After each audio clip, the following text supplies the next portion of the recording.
सबका अभिवादन करते हैं इस कार्यक्रम में। हमारे कप्तान महोदय ने जितनी सारी बातें बताई हैं वो करीब करीब हम लोग जो उपस्थित हैं, इसलिए कि हम लोग की उपस्थिति यहाँ हमारे घोसी की जनसंख्या के हिसाब से नगण्य है, तो हम लोग अगर जो उपस्थित हुए तो हम लोगों को कुछ तो इस बारे में जानकारी है और आपने तो बड़ी विस्तृत जानकारी दी है। अब आपका एक दायित्व हम लोगों के ऊपर आपने ये डाला है कि हम लोग इसको मैसेजिंग का काम करें, समाज तक पहुँचाएँ। लेकिन जहाँ तक मेरा अनुभव है सर कि समाज में इसकी मैसेजिंग है, ऐसा नहीं है कि समाज में मैसेजिंग नहीं है, पर इसको जब हम व्यवहारिक रूप में लाते हैं तो कहीं ना कहीं मुझे दिक्कत होती है या इस मेरे समाज को दिक्कत होती है, वो क्रियाकलाप सही रूप में नहीं हो पाता है। हम अपना उदाहरण देते हैं सर, हम समाज में किसी और का उदाहरण देने के हिसाब से मैं अपना व्यक्तिगत उदाहरण देती हूँ। संजोग से मैं घोसी से बचपन से घोसी से जुड़ी हूँ, यहीं पर मेरा मायका 5 किलोमीटर है, मेरी ससुराल यहीं पे है, तो इसलिए हमने मेरी पूरी शिक्षा दीक्षा इस घोसी डिग्री कॉलेज से हुई। और मेरा जो अनुभव रहा सर, या मेरे परिवार का संस्कार, ये मेरे गांव का संस्कार जो रहा, वो बचपन में हम लोग यही सुनते रहे कि पढ़े लिखे परिवार के, बड़े लोगों के परिवार की बहू, बेटी या महिला अगर जो थाने में कदम रख दी तो शायद भविष्य में उसके शादी में, उसके ब्याह में या हमारी सामाजिक बेइज्जती हो जाएगी। इसलिए ऐसा कोई कृत्य न किया जाए कि हमको थाने की चहारदीवारी पे अपना कदम रखना पड़े। ये मैं सुनती आई और आज 50 साल की उम्र में मैं चौथी बार इस थाने में प्रवेश की, जबकि मेरे साथ मैं एक सामाजिक महिला हूँ, मैं एक टीचिंग से भी जुड़ी हुई, मैं सोशल महिला हूँ, मेरे साथ तमाम परेशानियाँ आई होंगी, लेकिन उस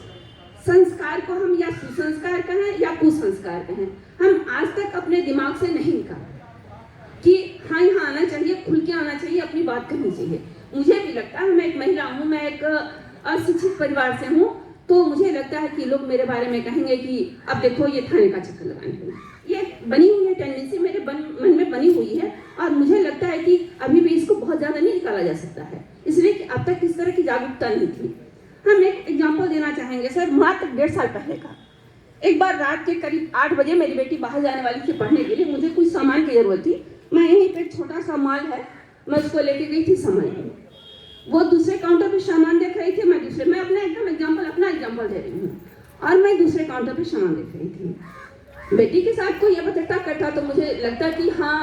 कुछ ऐसा है, पर एक पुरुष महोदय आए और बार बार मैं जिस काउंटर से गुजरती थी वो भी उसी काउंटर पे आसपास, और 3-4 बार के बाद मुझे टोकना पड़ा कि सर आपके लिए रास्ता हम 2 बार खाली कर चुके, आप उधर से क्यों नहीं जा रही, क्यों बार बार मेरे सामने आ रही हैं। अब वो मुझसे भिड़ गए, मेरा भी उसमें स्वाभिमान जग गया, मैं भी भिड़ गई मतलब लाथा से नहीं भिड़ी, मैं अपने शब्दों से, अपने वैचारिक भेदों से भिड़ी। और उसके बाद मैं कही ठीक है, अगर जो आप बोले कि नहीं, आप गलत बोल रही हैं, आप, मैं एक बार भी नहीं उतर गया, हम कहे ठीक है, सीसी कैमरा लगा हुआ है, हम चलते हैं काउंटर पे, सीसी कैमरे की फुटेज निकलवाते हैं। अब जो हम बता रहे हैं कि व्यवहारिक पक्ष नहीं होता, वो चीज आपके सामने मैं लाना चाह रही हूँ, बिल्कुल वास्तविकता में। और मैं गई वहाँ पे कि सर फुटेज निकालिए, उस काउंटर पे मैं थी, सामान लेके, इस तरह की बदतमीजी मेरे साथ हुई है। उन्होंने कहा कि मैडम वो वाला कैमरा तो काम नहीं कर रहा। अब मेरे पास कोई जवाब नहीं था कि मैं क्या जवाब दूं, उनसे क्या लड़ाई कर दी, जब उनका कैमरा, उस काउंटर का कैमरा ही नहीं चल रहा था, पता नहीं सही नहीं चल रहा था या गलत चल रहा, मैं तो इस बात को नहीं जानती थी। मैं बड़ा मन में सोच के घर आई, लेकिन मेरा मन बहुत विचलित हो रहा था। मैं अपने हस्बैंड से बोली कि आप दुनिया में का सोशल वर्क करते हैं और आपके परिवार के साथ ऐसा हो जाओ, कुछ नहीं कर सकते हैं। इन्होंने तुरंत यहाँ का नंबर दिया थाने का, हम उस रात में फ़ोन की, बड़े अच्छे से मुझे कहा कि मैडम कोई बात नहीं है, कल आपके इस पे आपकी शिकायत पे कल कंप्लेन होगा। सर 2-4 दिन बीत गया, 5 दिन बीत गया, 10 दिन बीत गया, कोई कंप्लेन नहीं हुआ, मुझे कोई फ़ोन नहीं गया।